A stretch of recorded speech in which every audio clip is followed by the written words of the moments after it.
Yeah, today's message will be given by Brother Clement.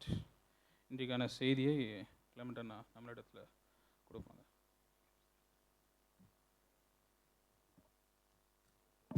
Celine will translate. Yeah. Praise the Lord. Praise the Lord. தேவனை ஸ்தோத்திரிக்கிறேன். ஆண்டவர் கொடுத்த பெரிதான கிருபையில் இந்த ஞாயிற்றுக்கிழமை தேவனை ஆராதிக்கும்படியாக கொடுத்த ஜீவன் பலனுக்காக ஆண்டவரை நான் ஸ்தோத்திரிக்கிறேன். I praise God for the opportunity given to me to talk to you today morning. அது 1999 to 2002 இந்த டைமில் என்னோட அண்டர் கிராஜுவேஷன் கோயம்புத்தூர் பட்டணத்தில் நான் படித்தேன். I was taking my undergraduation in the year 1999 to 2002 in Coimbatore. So அந்த டைமில் அந்த படிக்கிற ஒரு கிளாஸில் ஒரு மேக்ஸ் டீச்சர் எப்பொழுதுமே நாங்கள் பண்ணும் பொழுது அவன் சொல்கிற ஒரு வார்த்தை என்னவென்றால் ஹரியப்னு சொல்லுவாங்க. So in one of the class, the maths teacher, she always uses the phrase, hurry up, hurry up.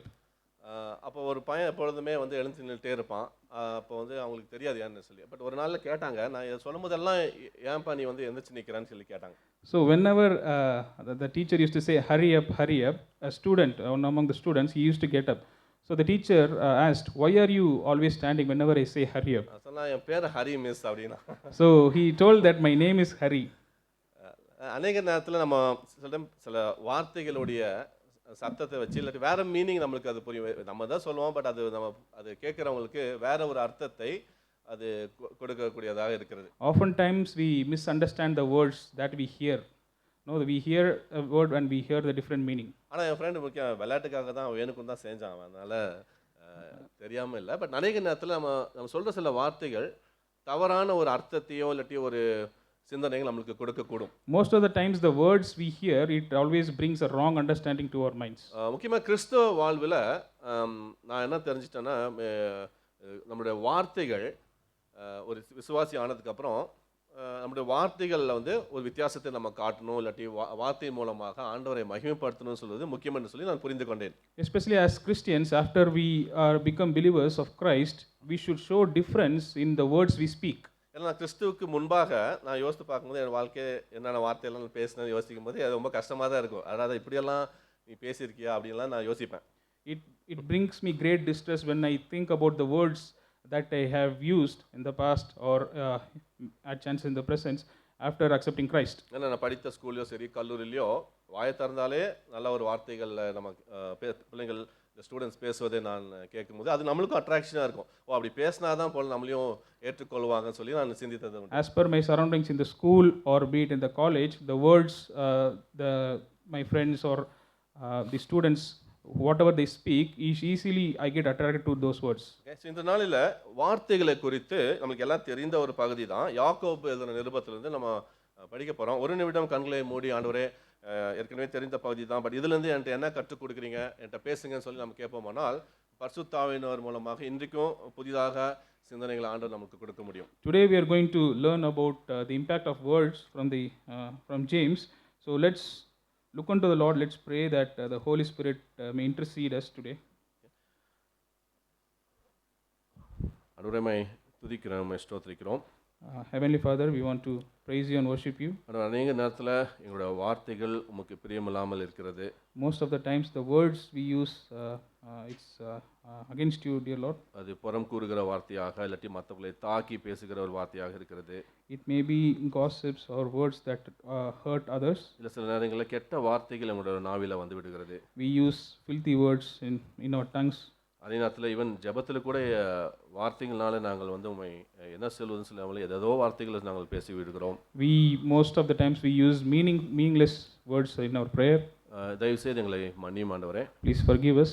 இந்த நேரத்தில் கூட அதை குறித்து சிந்திக்கும் பொழுது ஆண்டவரே எங்களை எங்களுடைய இருதயத்தில் நீ ஆயத்த பண்ணி உங்கள் சத்தத்தை கேட்கும்படியாக எங்களுக்கு கிருபை பாராட்டும். When we think about that, we pray that you will prepare our hearts today. We pray that you will listen to your voice today. நீர் எதிர்பார்க்கிற வண்ணமாக எங்களோட வார்த்தைகள் இருக்கட்டும் ஆண்டவரே. Help us to talk the words which you expect from us, Lord. கிருபை நிறைந்த வார்த்தைகளாகவும் மகிமைப்படுத்துகிற வார்த்தைகளை பேச எங்களுக்கு நீர் கற்றுத் Help us to talk the words that glorify you. இயேசு மூலம் ஜெபிக்கிறோம் பிதாவே. In Jesus' name we pray. வீண் பேச்சும் நம் வார்த்தைகளின் தாக்கமும். என்ன பவர் பாயிண்ட் இன்னைக்கு இல்லை, அதனால மேபி நான் உங்கள்கிட்ட சொல்வதை நீங்கள் கேட்டுக்கொள்ளலாம், இல்லாட்டி எழுதுறவங்க எழுதிக்கலாம். அதனால நான் சிலதை ரிப்பீட் பண்றேன். வீண் பேச்சும் நம் வார்த்தைகளின் தாக்கமும் அப்படின்னு சொல்ற ஒரு தலைப்பை நான் சிந்தித்தேன். Today we are going to talk about gossip and the impact of our words. Okay, வீண் பேச்சு இல்லைன்னா வந்து வேற என்ன வார்த்தைன்னு தெரியல, காசிப்க்கு. பட் அது வந்து இன்னைக்கு வந்து ரொம்ப பிரபலமாக இல்லாட்டி நம்ம அடிக்கடி பார்க்கிற ஒரு காரியமா இருக்கிறது. So gossip or meaningless talks, that is something which we see everywhere today. அதோட எந்த ஒரு அதை என்ன சொல்லி வாட் இஸ் காசிப், காசிப்னா இல்லாட்டி வீண் பேச்சுனா என்னவென்று சொல்லி நம்ம ஒரு விஷயம் யோசிக்கலாம். What is gossip? Let's see what gossip means. அப்புறம் ஏன் ஆண்டவர் அதை இந்த வீண் பேச்சு ஆண்டவர் வெறுக்கிறார், அப்புறம் எது எப்படி ஓவர் கம் பண்ணலாம்னு குயிக்காக சொல்லிட்டு அதுக்கப்புறம் நம்ம யாக்கோபுக்கு நான் வருகிறேன். Let's see why God hates gossip. Gossip என்றால் இல்லாட்டி வீண் பேச்சு என்றால் மற்றவர்களை பற்றியும் அவர்களுடைய அந்தரங்க வாழ்க்கையை பற்றியும் பேசப்படும் பெரும்பாலும் நட்பிணக்கமற்ற அல்லது உண்மைக்கு புறம்பான ஒரு பொழுதுபோக்கு பேச்சு அப்படின்னு சொல்லி ஒரு டெஃபினேஷனாக சொல்கிறாங்க.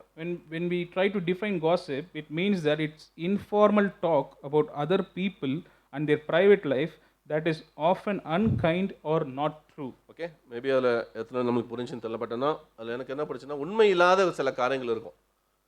அது சும்மா அது கேள்விப்பட்டிருப்போம், ஆனால் அதை விசாரிக்காமையும் வெரிஃபை பண்ணாமல் அது டக்குன்னு மற்றவங்களுக்கு நம்ம பாஸ் ஆன் பண்ணோம், அதை வந்து அப்படியே ஸ்ப்ரெட் ஆகிறத நம்ம பார்க்கணும். அதுதான் வந்து gossip. So what we can understand is most of the things that are not true, we don't verify it. Without that, we try to spread those words with others. அது முக்கியமாக நீங்கள் காசிப்பை பற்றி பார்த்தீங்கன்னா நம்மளை பற்றியே நம்ம பேச மாட்டோம். இந்த மாதிரி வீண் பேச்சு பண்ணும்போது எப்பொழுதும் மற்றவங்களை குறித்து பேசுவதில் நம்ம அதில் மகிழ்ச்சி காட்டுகிறோம். One thing about gossip is that we never talk about us to others. We always talk about third person to others, and it gives us happiness. நம்மளை பற்றியோ இல்லாட்டி கடவுளை பற்றியோ பேசினா பரவாயில்ல, அது நல்ல ஒரு காசிப் தான். ஆனால் அது இல்லாமல் நம்ம எப்பொழுதுமே நான் ஐ திங்க் 90% நம்ம பார்க்குறோம், இல்லை 99% சொல்லலாம், எப்பொழுதும் மற்றவர்களை குறித்து பேசுவது தான் நம்ம வீண் பேச்சாக நம்ம கருதுகிறோம்.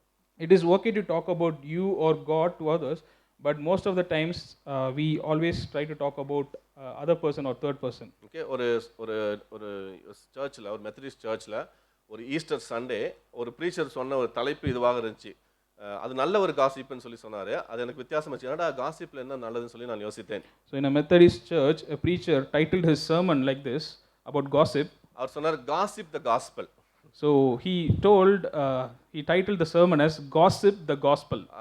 ஓகே, இது நம்ம பண்ண மாட்டோமே, இதை நம்மளை மற்றவங்களை பற்றி தான் பேசுகிறோம். பட் ஆனால் சுவிசேஷத்தை நீங்கள் வீண் பேச்சுன்னு சொல்ல முடியாது, சுவிசேஷத்தை அறிவிக்கிறவர்களாக அதை நீங்கள் காசிப் பண்ணுங்க, அதை பற்றி நீங்கள் பேசிட்டே இருங்க மற்றவங்கள்ட்டன்னு சொல்லி அவர் சொன்னார். So in other words, he is trying to say that instead of gossiping about others, you can talk to each other about gospel. அதான் ஏன் கடவுள் வந்து இந்த வீண் பேச்சை இல்லைன்னா இந்த மாதிரி வார்த்தைகளை வெறுக்கிறான்னு சொல்லி ஏன் அதை நம்ம பார்க்க போகிறோம். Let's see why God hates gossip. நான் 3 பாயிண்ட் சொல்கிறேன், மேபி அப்புறமேல் அந்த வசனங்களை நான் சொல்கிறேன். இந்த வீண் பேச்சானது முக்கியமாக நாம் விசுவாசிகளாக நாம் புரிந்து கொள்வதுன்னா அது ஆண்டவருக்கு விரோதமான ஒரு பாவம். So first thing is that about gossip is that gossip is sin. Okay, இது நம்ம விசுவாசிகளாக கட்டாயம் கன்சிடர் பண்ணி ஆகணும். இதுதான் அது பாவம் சொல்லும்போது தான் நம்ம அதை நிறுத்த முடியும். So as believers we should always take seriously that gossip is sin. அடுத்தது இந்த வீண் பேச்சானது ஒரு விஷம் நிறைந்த ஒரு காரியமா இருக்கிறது. Secondly, gossip is toxic. Okay, நான் இன்னைக்கு வாழ்கிற சமுதாயமும் சரி இல்லாட்டி நம்மளுடைய கலாச்சாரமும் இந்த விஷம் நிறைந்த ஒரு கலாச்சாரமாக தான் இருக்கிறது. So our culture or our society always embraces this toxic gossip. அவர் மூன்றாவது என்னன்னா இந்த வீண் பேச்சானது வந்து அழிவை கொண்டு வருகிறது, இல்லாட்டி மற்றவங்களை வந்து அதை ஒரு ஒதுக்கி தள்ளுகிற அழிவுக்கு நேராக தான் அது பார்க்கிறோம். அதை thirdly, gossip leads to destruction or gossip is destructive.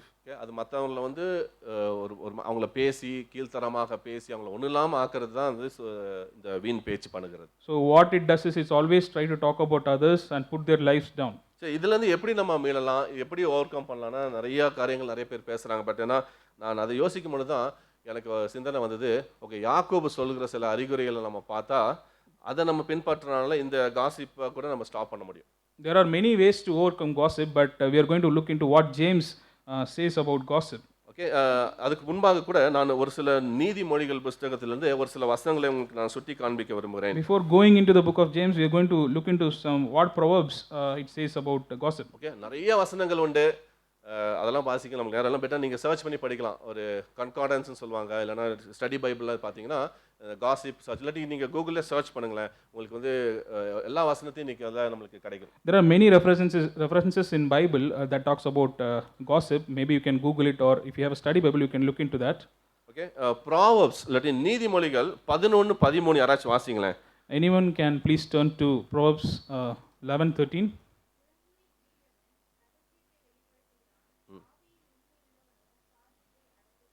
Okay, Gossip. Yeah. நீதிமொழிகள் 11:13 என்ன சொல்லுதுன்னா, அது ஒரு எதை பிட்ரேஸ் த கான்ஃபிடன்ஸ்னு சொல்லி இருக்கிறது.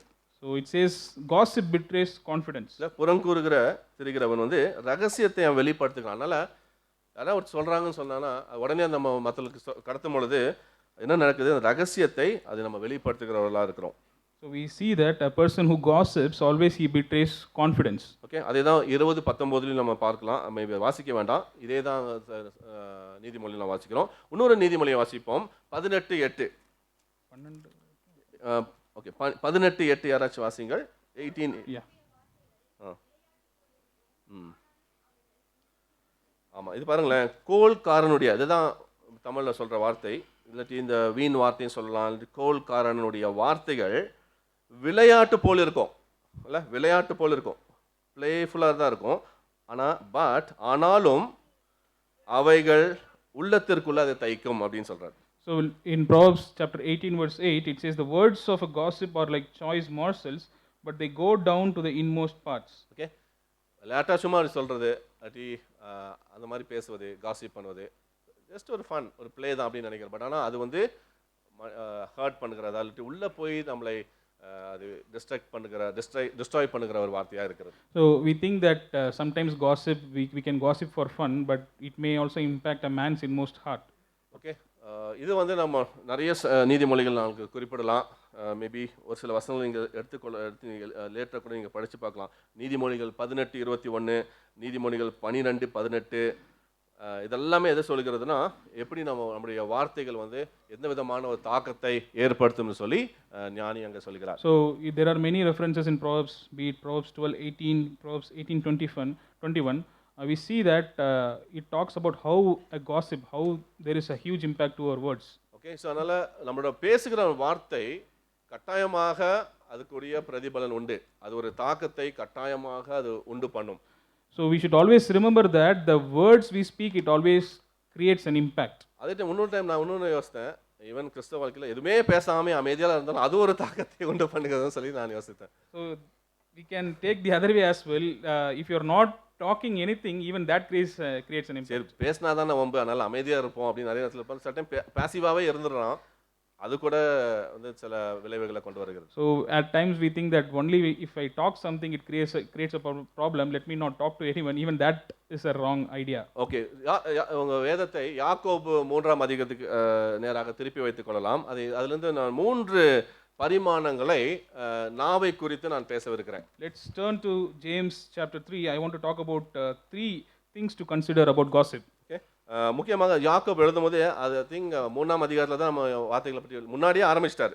1ஆம் அதிகாரத்தில் 19வது வசனத்தில் பாருங்களேன், அவர் சொல்கிறார், ஆகையால் என் பிரியமான சகோதரரே, யாவரும் கேட்கிறதற்கு தீவிரமாயும் பேசுகிறதுக்கு பொறுமையாயும் கோபித்துக்கிறதுக்கு தாமதமாயும் இருக்க கடவர்கள்னு சொல்றார். So even though we are going to talk about James chapter 3, we see that he gave an introduction in chapter 1 itself. Let's see chapter 1 verse 19. My dear brothers, take note of this. Everyone should be quick to listen, slow to speak, and slow to become angry. அது ஸ்லோவாக வாசிங்க. வந்து நிறைய இடத்துல வாசிக்க மறந்துடும், இல்லைன்னா ஆனால் நிறைய டைம் ரிவர்ஸாக தான் நடக்குது. இல்லை, பேசுவதற்கு நம்ம வேகமாக இருக்கிறோம், ஆனால் கேட்பதற்கு ரொம்ப நம்ம யோசிக்கிறதில்லை, கவனம் செலுத்துவதில்லை.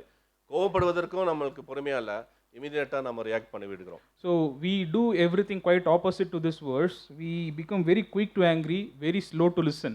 முன்னாடி சொல்ல நினச்சேன், ஆக்சுவலி யாக்கோபு புஸ்தகத்தை பேசுவதற்கு என்ன ரொம்ப கஷ்டம் தான். ஏன்னா ரொம்ப ப்ராக்டிக்கலாக சில ஏரியத்தை சொல்லும் பொழுது அதை அபியாசப்படுத்துவதற்கு கொஞ்சம் கடினமாக தான் இருக்கும். ஆனால் ஆண்டவருடைய ஒத்தாசையில் நம்ம செய்யும்படியாக தேவன் நம்மளை அழைக்கிறார். Since we are going to meditate a practical problem that we face each and every day, it's very hard to intercede or go bypass it. But ரொம்ப கட்டாயமாக நம்ம கிறிஸ்தவ வாழ்க்கையில் இதெல்லாம் கட்டாயமாக இருக்கணும்னு சொல்லி ஆண்டவர் விரும்புகிறார். But as a Christian, we need to have these things in our life. 1ஆம் அதிகாரம் 26வது வசனத்தை பாருங்களேன், எல்லாரும் கவனிங்க. அதை வசனம் சொல்லுங்க, உங்களில் ஒருவன் தன் நாவை அடக்காமல் தன் இருதயத்தை வஞ்சித்து தன்னை தேவ பக்தி உள்ளவன் என்று சொல்லி எண்ணினால் அவனுடைய தேவ பக்தி வீணாயிருக்கும் அப்படின்னு சொல்றார். Chapter 1, verse 26. If anyone considers himself religious and yet does not keep a tight rein on his tongue, he deceives himself and his religion is worthless. நம்மளோட ஃபெய்த்தே ஒன்றும் இல்லை, அவங்க ரிலிஜனே போயிடுச்சு, ஜீரோ ஆயிடுச்சு அங்கே. எப்போ உன் நாவை நீ அடக்காமல் இருந்தீங்கன்னா நீ என்னதான் எவ்வளோதான் உனக்கு தெரிஞ்சிருந்தாலும் எல்லாம் வேஸ்ட் அப்படின்றார். So we see that here James says that if you're not able to tame or control your tongue, the faith or your religion is worthless. Okay, அப்படி சொல்லிட்டு தான் 3ஆம் அதிகாரத்தில் ஐ திங்க் எக்ஸ்டென்சிவாக 12 வசனங்கள் முழுவதுமே இதை பற்றியே அவர் வந்து நிறைய உதாரணங்களை சொல்லி அவர் நம்மளுக்கு விளக்கம் புரியும்படியாக யாக்கோபு வந்து சொல்லுகிறார். He elaborates this context in chapter 3 with examples. முதலாவது பரிமாணம் என்னன்னா, நாவை பயன்படுத்துவதற்கு ஒரு எச்சரிப்பை முதல் 2 வசனத்துல யாக்கோபு கொடுக்கிறார். In chapter 3 verse 1 and 2, firstly we see that he gives a warning for those who use tongue. பாருங்களேன், முதல் 2 வசனத்துல என் சகோதரரே அதிக ஆக்கினையை அடைவோம் என்று அறிந்து உங்களில் அநேகர் போதகராக இருப்பார்களாக அப்படின்றார். So he starts by saying that not many of you should presume to be teachers, my brothers. அப்படின்னு என்ன சொல்ல, அது ஏன் அப்படி சொல்றாரு, நீங்களாம் வந்து டீச்சர்ஸாக இருக்கக்கூடாது, ஏன்னா உங்களுக்கு அது தெரியும், அதோட எச்சரிப்பு தெரியும் அப்படின்னு சொல்லுகிறார். So he gives a clear warning stating that you should be very careful if you decide to be a teacher. யாக்கோபு யாரும் டீச்சர்ஸாக வேண்டாம், நீங்கள் டீச்சிங் மினிஸ்ட்ரியில் வராதிங்க அப்படின்னு சொல்ல விரும்பல. ஆனால் போதிக்கிறவர்கள், பிரசங்கிக்கிறவர்கள் கொஞ்சம் ஜாக்கிரதையா இருங்க அப்படின்னு தான் அவர் வந்து ஒரு எச்சரிப்பை கொடுக்கிறார். James is not portraying that you should not involve in teaching or preaching. He says that you should be more careful when you are involving in that ministry. நான் காலேஜ் டேஸ்ல இருக்கும்போது எனக்கு தெரியும், ஒரு நல்ல ஒரு ப்ரீச்சர் எனக்கு ரொம்ப பிடிக்கும். அவரோட ஸ்டைல் என்னன்னா கண்ணை மூடிட்டு தான் பேசுவார் அவர். So in my college days I used to like a preacher or a teacher, whenever he tries to teach he closes his eyes.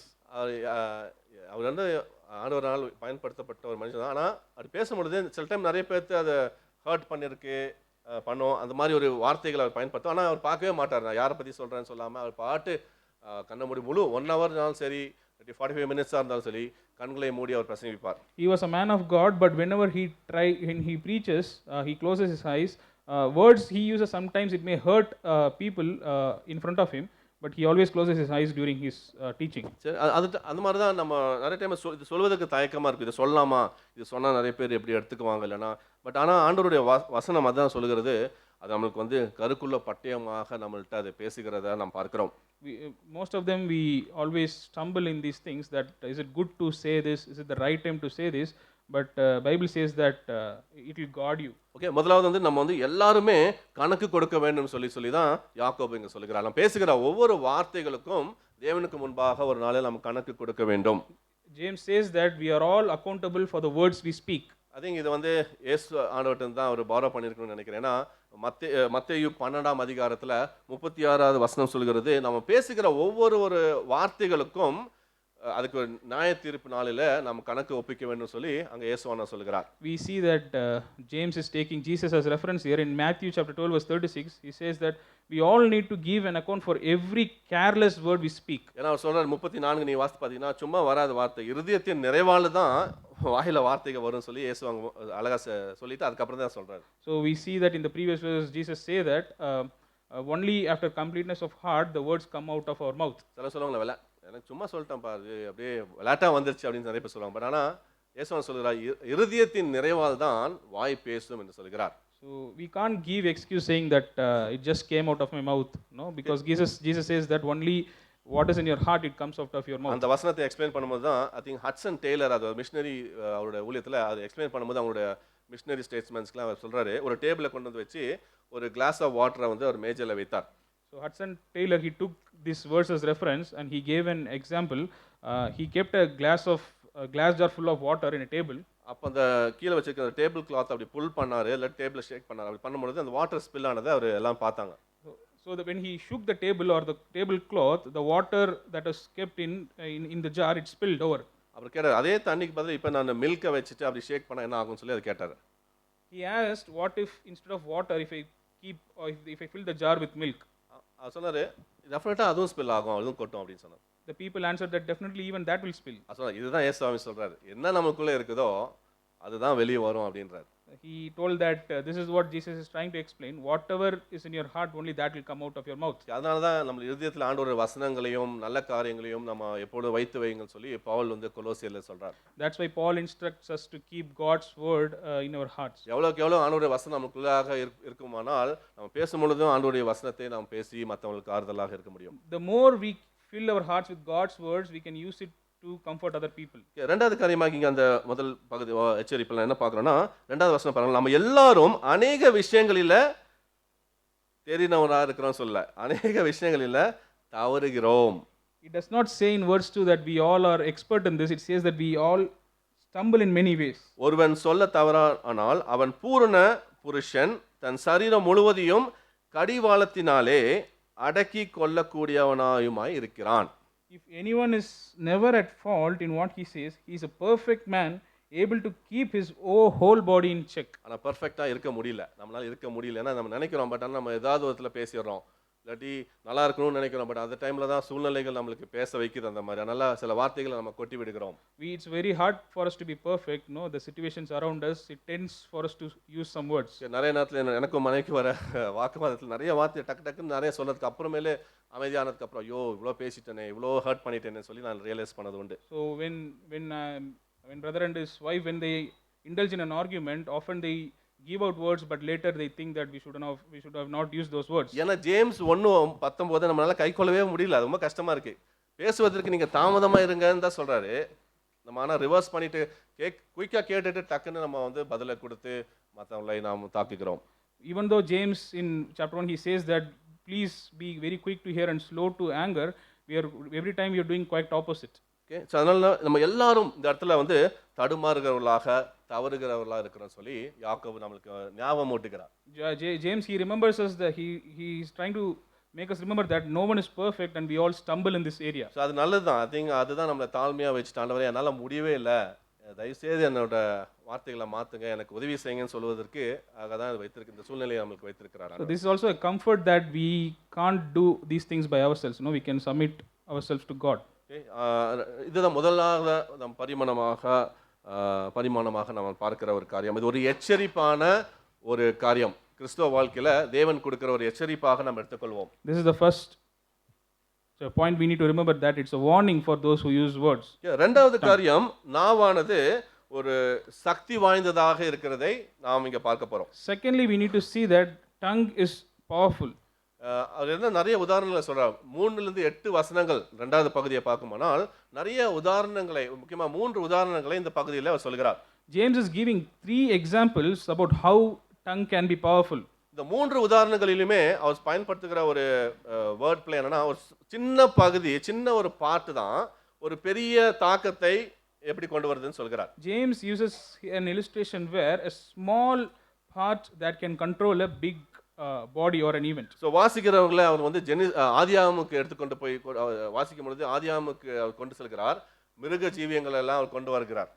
James is taking us to Genesis where humans or man is taming all the animals. அங்க சொல்றாரு, ஆதாமுக்கு அவர் பொறுப்பை கொடுக்கிறாரு, அவங்களுக்கெல்லாம் பேரை வைக்க சொல்லிட்டு அவங்களெல்லாம் கண்ட்ரோல் பண்ணும்படியாக ஒரு அதிகாரத்தை மனிதனுக்கு தேவன் கொடுப்பதை நாம் ஆதியாகமத்தில் வாசிக்கிறோம். We see that in Genesis God gave man the authority over all the animals. ஆனா இங்க அந்த யாக்கோபு சொல்கிறார், ஓகே அதெல்லாம் நல்லதுதான், ஆனா நம்ம வார்த்தைன்னு வரும்பொழுது 8வது வசனத்துல பாருங்களேன், ஆனா அது வந்து நம்மளால கட்டுப்படுத்தவே முடியாத ஒரு காரியமாக இருக்கிறது நாம் பார்க்கிறோம். Even though man has been given the dominion to rule over all the animals, we see in verse 8 that no man can tame his own tongue. நாவை அடக்க ஒரு மனுஷனாலும் கூடாது அப்படின்னு சொல்றாரு 8வது வசனம். In verse 8 he says that but no man can tame his own tongue. அது என்னவா இருக்கும்? அது அடங்காத பொல்லாங்குள்ளதாகவும் சாவுக்கு ஏதுவான விஷம் நிறைந்ததாகவும் இருக்கிறது அப்படின்னா, டாக்ஸிக், ஏற்கனவே சொன்னேன் அவ்வளோ பாய்சனஸ் ஆன ஒரு இதுன்னு சொல்றாரு. We can see how the tongue is being compared here. It is saying that the tongue is untamable and it is a restless evil. Okay, so 3 உதாரணங்களை நம்ம பார்க்க போறோம். 3வது வசனம், 4வது வசனம், 6வது வசனத்தை கவனியுங்கள். We are going to see 3 examples from verse 3, 4 and 6. 3, 4, 5ல நீங்க பாத்தீங்கன்னா ஒரே ஒரு வார்த்தை திரும்ப திரும்ப வருது. பாருங்கள் பாருங்கள் பாருங்கள்னு சொல்லி யாக்கோபு எழுதுறார். in words 3, 4 and 6 he is using a same words. Look horses, பாருங்கள் குதிரைகள் அப்படின்றார் மூன்றாம் வசனம். Okay, he sees that, look. அப்புறம் நான்காம் வசனம் பாருங்களேன், கப்பலையும் பாருங்கள் அப்படின்றார். He says, look at the ships. மூணாவது வந்து அஞ்சாவது வசனத்தில் பாருங்களேன், பாருங்கள் சிறிய நெருப்பு அப்படின்றாரு. லுக் அட் த சிறிய நெருப்பு. Again he is going to verse 6 where he is comparing that a small spark. ஒரு பெரிய குதிரை, ரொம்ப வலிமையான குதிரை தான், ஆனா அதை கண்ட்ரோல் பண்ணுறது வந்து ஒரு சின்ன கடிவாளம் தான் அப்படின்னு சொல்றார். We know that horse is a huge beast, but how it has been controlled, they are using small bits to control it. குதிரைகள் நமக்கு கீழ்ப்படியும்படிக்கு அவைகளின் வாய்களில் ஒரு கடிவாளம் போட்டு அவைகளுடைய முழு சரீரத்தையுமே அதை திருப்பி நடத்துகிறோம். Verse 3, when we put bits into the mouths of the horses to make them obey us, we can turn the whole animal. நீங்க ஹார்ஸ்லாம் ரைட் பண்ணியிருந்தீங்கன்னா இல்லாட்டி அதை பார்த்துருப்பீங்களா உங்களுக்கு தெரியும், அதோடைய ஒரு கடிவாளத்தை போட்டு அவங்க ஒரு குதிரையை வைத்திருப்பார்கள். If you have seen how they control horses, no, they use the small bits to control the course of the horse. ஏன்னா போற வேகத்தையும் அந்த கேலப்பிங்லாம் பார்க்கும்போது அதை எப்படிலாம் கண்ட்ரோல் பண்ணணும்னு தெரியும். ஆனால் அதுதான் அந்த டெக்னிக். இந்த சின்ன ஒரு கடிவாளம் அதோட ஸ்பீடையும் அதோட வேகத்தையும் அதோட வல்லமையும் கண்ட்ரோல் பண்ணக்கூடிய. Even though horse can go at a great speed, it's such a huge animal and it is being controlled by small bits. ஏன்னா வளர்ந்து வரும் பொழுது ஊட்டியில் நான் படித்து கொண்டு இருக்கும் பொழுது நிறைய டைம் அந்த ரேஸ் கோர்ஸில் போய் இந்த ஹார்ஸ் ரேஸ் எல்லாம் நான் பார்த்துருக்கிறேன். When I was studying in Ooty, I used to I had chance to see horse races. பெரிய பெரிய குதிரைகள் எல்லாம் ஹார்ஸ் ரேஸ் குதிரையெல்லாம் பார்ப்பீங்களா, பெரிய பெரிய குதிரைகள் வந்து அங்கே வரும். பட் அந்த அந்த அந்த என்ன சொல்லுவாங்க அவங்கள, ஜாக்கீஸ் வந்து குட்டியாக தான் இருப்பாங்க, பூட்ஸ்லாம் போட்டுட்டு அவங்களால உட்கார கூட முடியாது, அவங்க ஜஸ்ட் தே வில் பி நின்றுட்டு இருப்பாங்க. ஏன்னா அது போகிற வேகம் அப்படி இருக்கும், ஸ்லோவாக அது வந்து வந்தால் கூட அவங்க ஸ்லோவாக அப்படி இருக்கும். பட் அந்த ஸ்டார்ட் பண்ணதுக்கப்புறம் பார்த்தீங்கன்னா அவங்களால அங்கே உட்கார முடியாது. ஏன்னா அந்த வேகத்தில் அந்த ஒரு வல்லமையில் அது சென்று அந்த விக்டரி லைனை நோக்கி செல்வதை நாம் பார்க்குறோம். I have seen the race horses, they are very huge. I have seen the jockeys who ride those horses, they never sit, no, they will never be at a seated position because they won't be able to withstand the speed of the horse. ஆனால் இன்றைக்கும் எனக்கு பயம், ஏதாச்சும் ஒரு hours மேலே ஏறிச்சுன்னா ரைட்லாம் போகணும்னு சில இடத்துலலாம் என்னால் போக முடியாது, அது பயமாக இருக்குது, நம்ம தூக்கி கீழே போட்டுருமோ அப்படின்லாம் சொல்லி ஒரு பயம் இருக்குது. Even today I get nervous to go on a horse ride. ரெண்டாவது காரியத்தை இங்கே பாருங்க, அவர் சொல்கிறார் பாருங்கள் அப்படின்றாரு.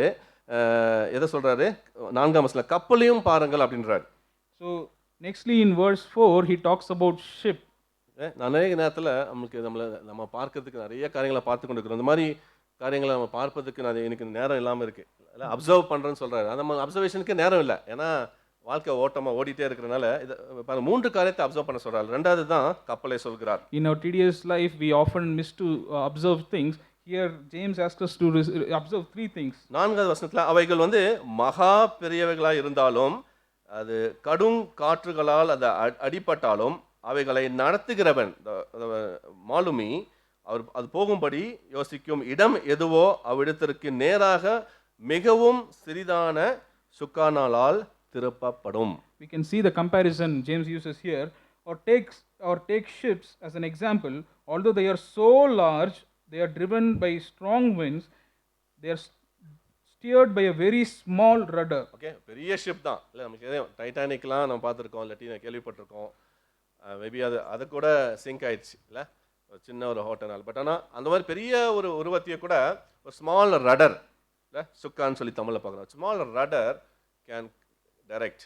We have seen, or we know that how huge the ships are, and we can see that the huge ships are directed by a small rudder. Okay, so அதான் சொல்கிறேன், ஆண்டவர் சொல்கிற ஜேம்ஸோட பாயிண்ட் என்னன்னா, நாமும் அதே மாதிரி தான், சின்ன பாட்டு தான், பட் ஆனால் அது பெரிய தாக்கத்தை ஏற்படுத்திடும், நம்முடைய வாழ்க்கையிலையும் அது பெரிய டேமேஜை கொண்டு வந்துடும். அதனால் கேர்ஃபுல்லாக இருங்கன்னு சொல்லி தான் ஒரு எச்சரிப்பை யாக்கோபு கொடுக்கிறார். James is using the same comparison to our body. The tongue is a small part in our body, but it can create a huge impact. மூணாவதாக நம்ம பாருங்க சொல்வது வந்து சிறிய நெருப்பு. அது என்ன சொல்றதுன்னா, சிறிய நெருப்பு ரெண்டாவது பகுதியில் 5வது வசனம் சொல்லுது, எவ்வளவு ஒரு பெரிய காட்டை அது கொளுத்தி விடுகிறது அப்படின்னு சொல்கிறார். பெரிய ஃபாரஸ்ட் ஃபயருக்கு ஸ்மால் ஸ்பார்க் போதும் அப்படின்றார். Let's see the third example which James gives. Consider what a great forest is set on fire by a small spark. Okay, 1871 1871வது நூற்றாண்டுல நடந்த ஒரு சம்பவம் நான் ஏற்கனவே சொல்லியிருக்கேன் ஒரு நாள்ல.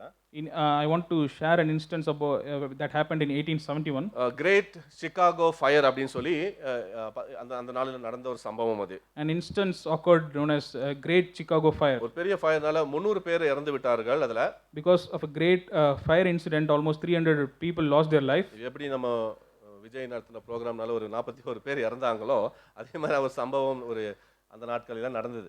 So we know that recent political tragedy happened in Karur.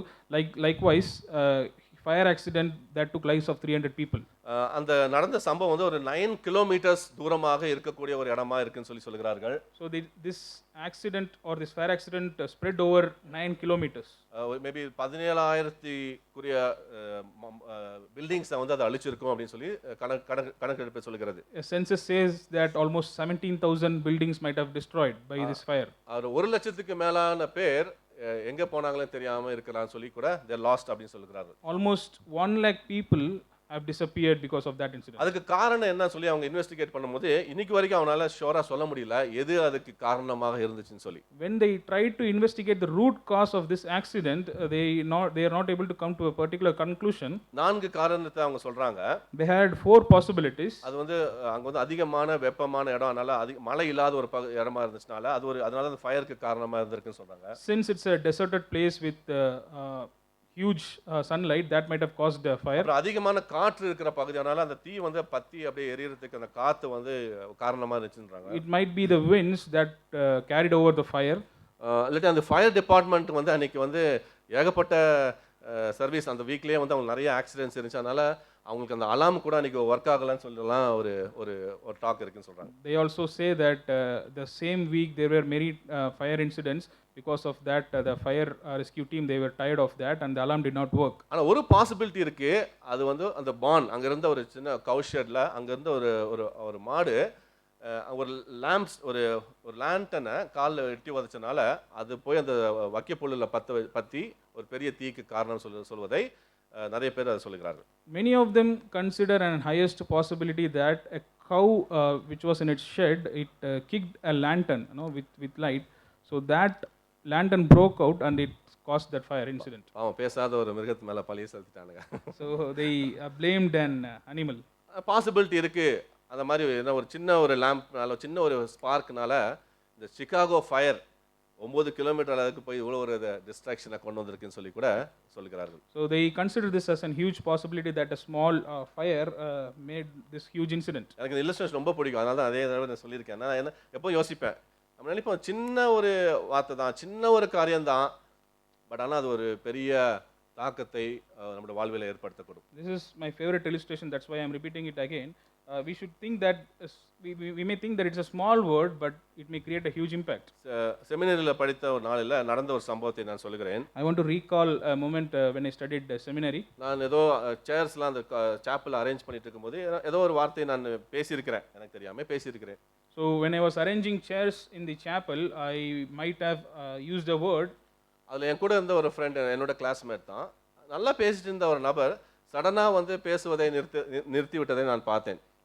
A very close friend of mine who was with me during that time, he suddenly stopped or he distanced himself after that word, after I used that word. அப்புறம் நான் நிறைய நேரத்தில் பார்த்திருக்கேன், அவன் பேசுவதை என்னை தவிர்ப்பதும் பேசுவதை குறைத்து விடுகிறது நான் கவனித்தேன். I have seen him distancing himself from me after that. அப்போ ஒரு நாள் நான் அவனோட இரவு நேரத்தில் எனக்கு ஒரு மாதிரி டிஸ்டர்பாக இருந்துச்சு, அதனால் அவனோட ரூமுக்கு நான் சென்றேன். This incident made me restless, so I went to his room. அதில் சொன்னேன், எதனால இப்படி பேசாமல் இருக்கீங்க தெரியல, ஏதாச்சும் இருந்தால் சொல்லும்போது கூட அவனோட கோவமாக என் மேலே ரியாக்ட் பண்ணதை நான் பார்த்தேன். So I went to his room and I tried to talk to him, like what was the reason for his change. நான் திரும்பி கேட்கும்போது சொன்னா, நீங்கள் அன்றைக்கி ஒரு நாள் ஒரு சாப்பிளில் நம்ம இது பண்ணும்போது நீங்கள் சொன்ன ஒரு வார்த்தை இருக்குது பார்த்தீங்களா, அது எனக்கு ரொம்ப ஹர்ட் ஆயிடுச்சு அப்படின்னு சொன்னார். Again and again, brother insisted like what was the reason. Then his friend, he told that you used a particular word in chapel that hurt me more. Actually என்னன்னே எனக்கு தெரியல, ஏன்னா என்ன பேசுனேன்னு தெரியல. மேபி ஏதாவது ஒரு வார்த்தையை நான் வேற அவர்கிட்ட கூட டைரெக்டாக பேசல, மேபி அந்த அரேஞ்ச் பண்ணிட்டு இருக்கிற டைமில் ஜோக்காக காமெடியாக நம்ம சொல்லுவோம், அந்த மாதிரி ஏதோ ஃபன்னுக்கு மேபி அதுதான் சொன்னேன், லூஸ் டாக்காக சொன்ன சில வார்த்தை. When he told that because of a word brother used, he was hurt. he tried to recall what word he used, but he's not able to recall.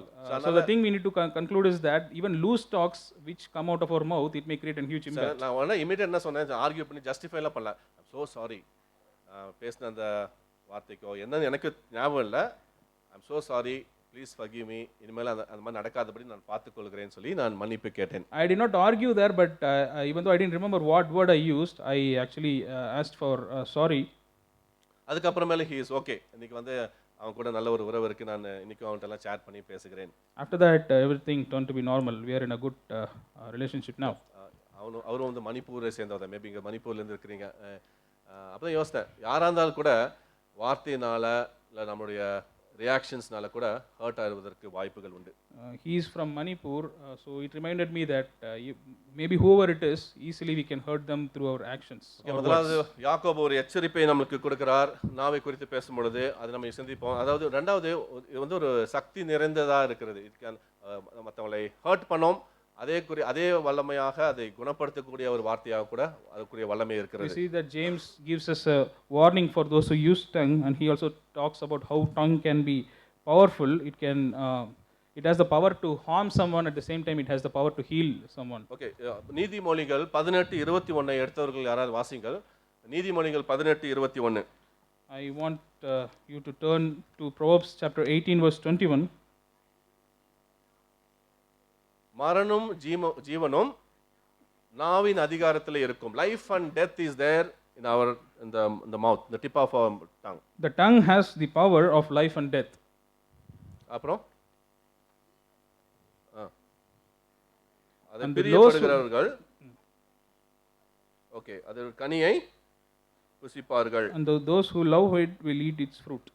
Okay, maybe இன்னொரு வசனத்து கூட 12:18, sorry நான் 18:21 சொல்லிட்டேன்னா 12:18. Proverbs 12:18. இதெல்லாமே வார்த்தைகளை குறித்து பேசுறது தான். 12:18 வாசிங்க. The words of the reckless pierce like swords, but the tongue of the wise brings healing. Okay, தமிழ்ல வாசிங்க, அந்த கடைசி பகுதி வாசிங்க. ஆமா, ஞானம் உள்ளவர்களுடைய நாவு டேஷ் எப்படி ஔஷதம், அது தமிழ் அருமையான வார்த்தை ஆச்சுன்னா the tongue of the wise brings healing. இல்லை, ஒரு பெரிய ஒரு டாக்டர்கிட்ட போகணுமோ இல்லாட்டி மெடிசன் எடுக்கணும்னு அவசியம் இல்லை.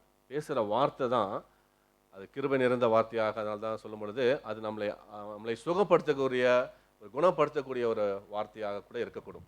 So here it says that the tongue of the wise gives healing. It prioritizes the importance of the words we choose to talk. அதனால தான் நம்ம பேரண்டிங் பண்ணும்போது ரொம்ப கடினமாக இருக்குது. நம்ம பேசுகிற வார்த்தை ரொம்ப கடினமான வார்த்தையாக இருக்குது இல்லை. அது வந்து மற்றவங்களை பிள்ளைகளை தாக்குகிறது, அது ரொம்ப அவங்களை நோக செய்கிறது. பல வருஷமும் கூட சில பிள்ளைங்களை வந்து அன்னைக்கு எங்கள் அம்மா அப்பா சொன்னாங்க அந்த வார்த்தையை என்னால் மறக்கவே முடியாதுன்னு சொல்கிறாங்க. So it's very cautious to use certain words in front of children because they easily grasp those words and they may recall it someday. மற்றவர்கள் பேசின வார்த்தை என் வாழ்க்கையை வந்து நோக அடிச்சிருக்கு ரொம்ப நேரம்.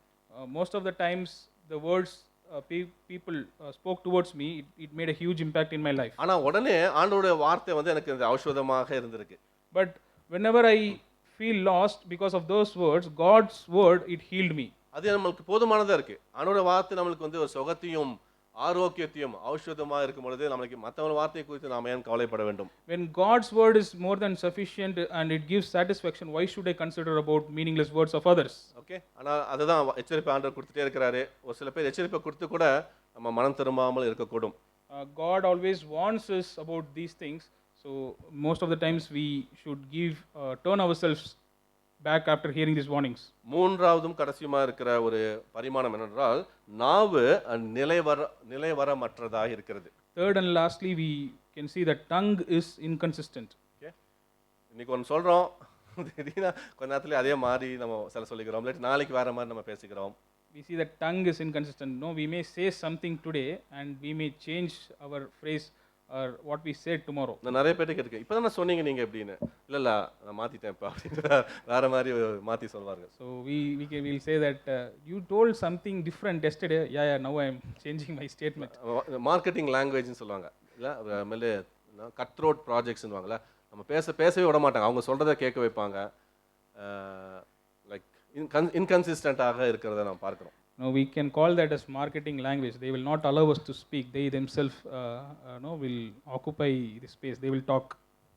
அது மட்டும் இல்லை, இது என்னென்ன இங்கே யாக்கோபு சொல்கிறாருன்னா, பாருங்களேன், 9லேருந்து 12 வரைக்கும் நம்ம கடைசி பகுதியை பார்க்கும்போனால் அதை தான் சொல்கிறார். 9 சொல்கிறார், அதனாலே நாம் பிதாவாகிய தேவனை துதிக்கிறோம்.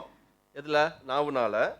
We praise you Lord, we வர்ஷிப்னு சொல்லி நம்ம எல்லாம் பாடுறோம். அதே டைம் தேவனுடைய சாயலின்படி உண்டாக்கப்பட்ட மனுஷரை அதனாலே, அதாவது அதே சேம் டங்கில் என்ன பண்ணுறோன்னா cursing, சபிக்கிறோம் அப்படின்ற. We see the tongue's inconsistency here.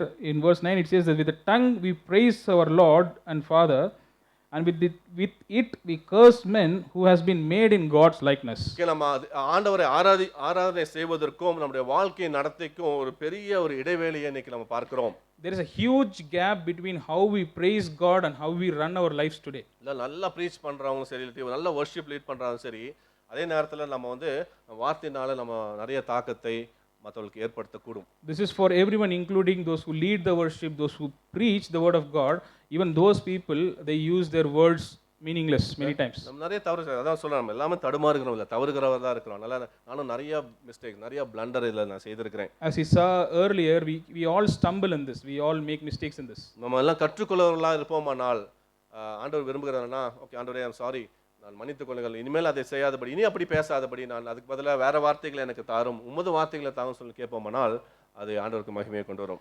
If we have the heart to correct ourselves, we should confess ourselves to God and ask His grace so that we may restrain ourselves from using certain words. 10th வசனம் பாருங்களேன், துதித்தலும் சபித்தலும் ஒரே வாயில இருந்து புறப்படுகிறது. We see that in verse 10, out of the same mouth come praise and cursing. பாரடாக்சிக்கலா இருக்குல்ல, முரண்பாடான ஒரு காரியம். என்ன சொல்றாரு? என் சகோதரரே, இப்படி இருக்கலாகாது, இட்ஸ் நாட் பாசிபிள் அப்படின்னு சொல்லி ஜேம்ஸ் வந்து அடிச்சு சொல்றாருங்க. James is saying that this is very contradictory. We can't praise and curse by using the same mouth. He says, my brothers, this can't be, or this should not be. நம்மளுக்கு வேணா okay, இப்படியும் பேசிக்கலாம் அப்படியும் பேசிக்கலாம், இல்லாட்டி அது ஒரு adjustment பண்ணிக்கலாம் அப்படின்லாம் நம்ம நினைப்போம். பட் ஆனால் ஜேம்ஸ் சொல்றாரு, அது சாத்தியமே இல்லை. நீ உண்மையான நம்ம கடலுக்குள்ளாக கிறிஸ்துவுக்குள்ளாக இருக்கிறவர்கள் அப்படி சிந்திக்கவே முடியாது. இப்போ நம்ம பிளஸ் பண்ணுறோம், பட் அதே டைமில் நான் வந்து அப்யூஸ் பண்ணி அவங்கள கர்ஸ் பண்ணுறேன்னா, then I'm not right with God. James challenges us that this can't be. As true Christians in Christ, we can't do both, we can't have it both ways. அது இன்னும் நெக்ஸ்ட் பார்த்தீங்கன்னா இல்லஸ்ட்ரேஷன்ஸை கொடுக்குறார். 11 திருப்பி ஏற்கனவே பார்த்த மாதிரி இங்கே வேற இல்லஸ்ட்ரேஷன்ஸ் சொல்றார். 11 12 பாருங்களேன், ஒரே ஊற்றுக்கணில இருந்து தித்திப்பும் கசப்புமான தண்ணீர் சுரக்குமா அப்படின்னு சொல்லி ஒரு rhetorical question அங்க கேட்கிறார். Again he gives us an example here in verse 11. Can both fresh water and salt water flow from the same spring? அதுக்கு ஆன்சர் மைண்ட்ல ரீட் பண்றாங்க, சொல்லுவாங்க நோ கட்டாயம் முடியாது அப்படின்னு தான் அதோட பதில். So when you read this question, automatically the answer no should come into your mind. 12 சொல்ற, என் சகோதரரே, அத்திமரம் ஒலிவ பழங்களையும் திராட்சை செடி அத்தி பழங்களையும் கொடுக்குமா? அதுக்கு நோ அப்படின்னு தான் நம்ம சொல்லக்கூடும். So again in the next question he asks, my brothers, can a fig tree bear olives or a grape wine bear figs?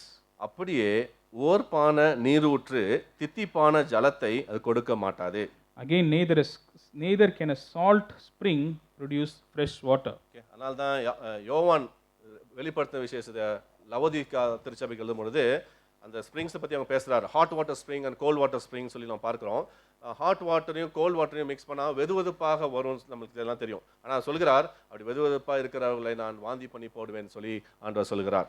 So in John, யோவான் வெளிப்படுத்தின விசேஷம் 3ஆம் அதிகாரத்தில் 15-16 நம்ம பார்க்கிற மாதிரி. In Revelation we see John explaining an illustration that when we try to mix hot water and cold water, it may give a sense of comfort, but we can't have it like that. Okay, for example, ஒரு Coke இருக்கு, நான் அது hot காஃபியே இருக்கு. Okay, ரெண்டும் நல்ல drink தான். Okay, நல்லது இல்லை தான் கோக்கு, பட் நான் சொல்கிறேன் ஒரு எக்ஸாம்பிள் ஐம் சேயிங், ரெண்டையும் நான் மிக்ஸ் பண்ணிட்டு நான் குடிக்கிறேன் அப்படின்னா அது நல்லா இருக்குமா? நீங்களே நினச்சி பாருங்க. So as an example, let's take that we have Coke in one hand and a hot cup of coffee in other hand. Just imagine we can't mix both and have or drink it. அப்படி யாராச்சும் குடிக்கிறீங்களா? Is anyone here who drinks like that? ஹாட்டாவும் வேணும், அதே டைம்ல கொஞ்சம் கூலா வேணும். So you want something hot like coffee and something cold like a Coke. இன்னைக்கு இருக்கிற ஜெனரேஷன் நம்ம கன்ஃபியூஸ்ட் ஜெனரேஷனால செய்யக்கூடும், இந்த மாதிரிலாம் செய்யலாம்.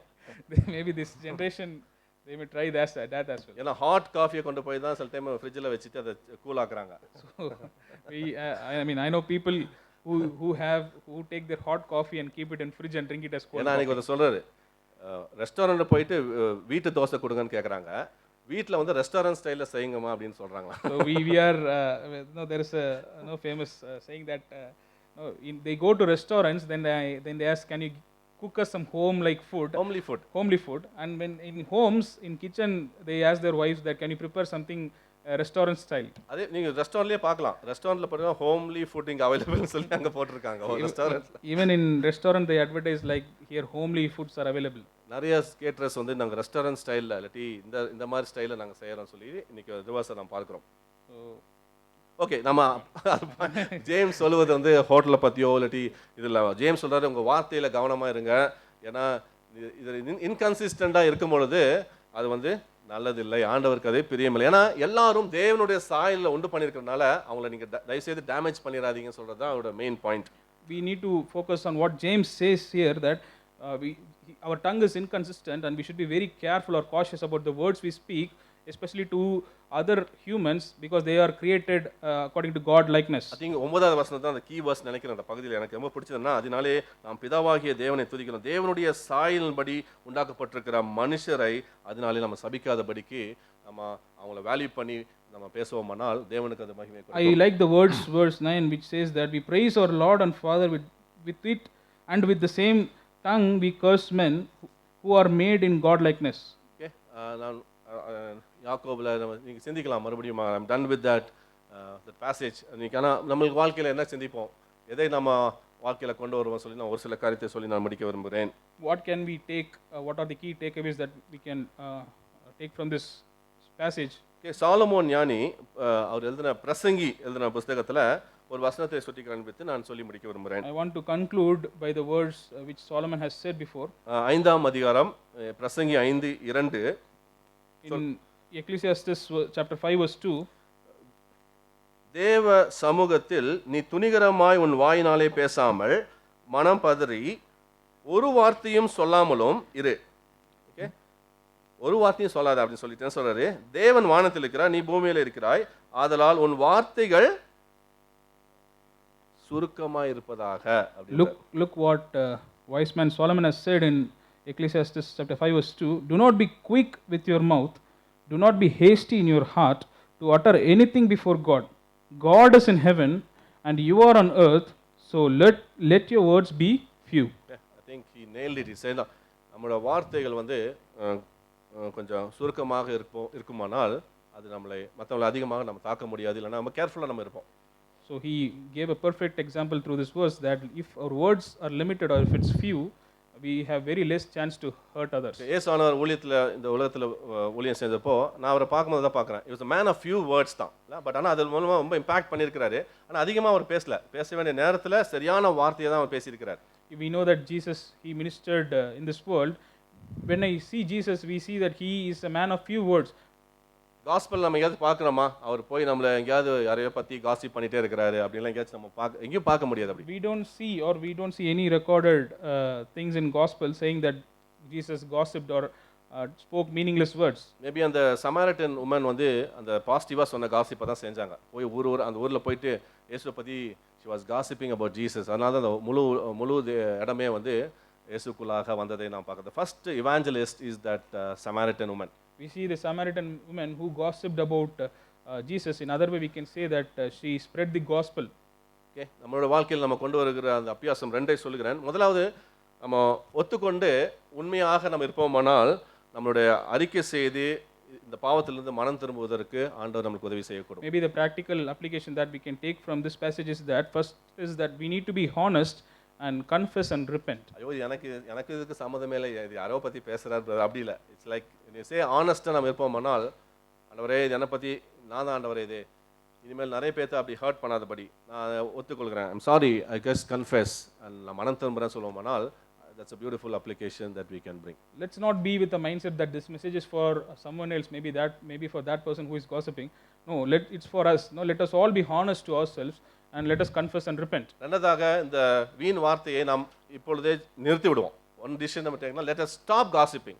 I'm not saying reducing, let us stop it gossiping. I'm not asking you to reduce, but I'm giving a warning here that let us stop gossiping. Instant என்ன பண்ணலன்னா நம்பிக்கைக்குரிய ஒரு வார்த்தையாக இல்லாட்டி சுகத்தை ஔஷதமான வார்த்தைகளை பேசுவதற்கு தேவன் நமக்கு கிருபை கொடுக்கட்டும். Instead of speaking meaningless words, let's start to speak words that give hope and healing to others. அதை செய்வோமானால் நாம் வந்து கிறிஸ்தவர்களாக சாட்சி உள்ளவர்களாக நற்சாட்சி பெற்றவர்களாக தேவனை மகிமைப்படுத்தி வாழ்க்கையின் மூலமாகவும் வார்த்தையின் மூலமாகவும் தேவனுக்கு நாம் மகிமை கொண்டு வருவோம். If you are able to follow these things, we will bring glory to our God our Father through our life and also through our words.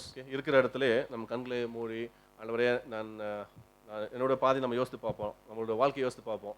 தீர்மானம் எடுக்கிற ஒரு நேரமாக ஆண்டவர் கொடுக்கிறார். இல்லை ஒவ்வொரு ஜெப வேலையும் ஒவ்வொரு செய்தியின் வேலையும் நம்மளோட வாழ்க்கையை திரும்பி பார்த்து ஒரு தீர்மானம், நிறைய காரியங்களும் வேண்டாம். லைக் சஜி பாஸ்டர் நம்ம பாஸ்டர்ஸ் நிறைய சொல்லுவோம், ஒரு காரியத்தை நீங்கள் செய்யுங்க, இந்த வாரத்தில் நம்ம செய்வோம் அப்படின்னு சொன்னால் மேபி நம்ம வீணான வார்த்தைகளை அழப்பி கொண்டிருக்கிற வார்த்தைகளை விட்டு விடுவோம். Let's stop it. Let's be seated and think about what change we can bring in our life. No, let's not focus on many things, but focus only on one thing, that let's stop using this meaningless words. இருக்கிற இடங்களில் கண்களை மூடுவோம்.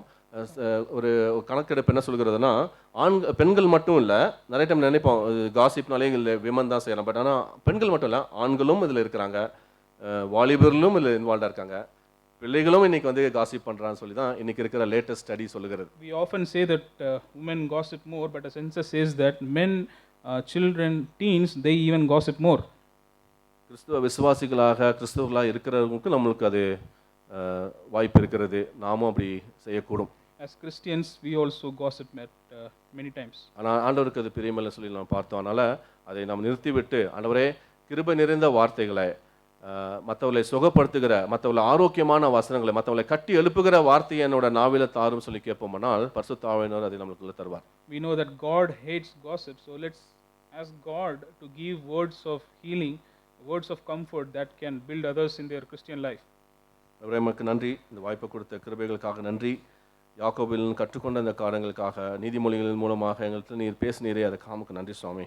God, thank you for talking to us from the book of James and Proverbs today. அன்றே நாங்கள் முன்பாக நாங்கள் ஆனஸ்டாக இருந்து நாங்கள் மனம் திரும்பி சரியான வார்த்தைகளை பேச எங்கள் ஒவ்வொருக்கும் வேண்டிய கிருபைகளை நீர் தாரும். Help us to be honest, help us to confess and repent.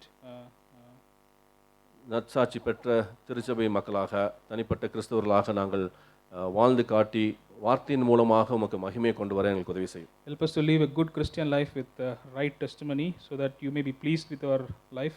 இயேசுவின் மூலம் ஜெபிக்கிறோம் ஜீவனுள்ள நல்ல பிதாவே. We ask all this in Christ's most precious name. Amen. Thanks.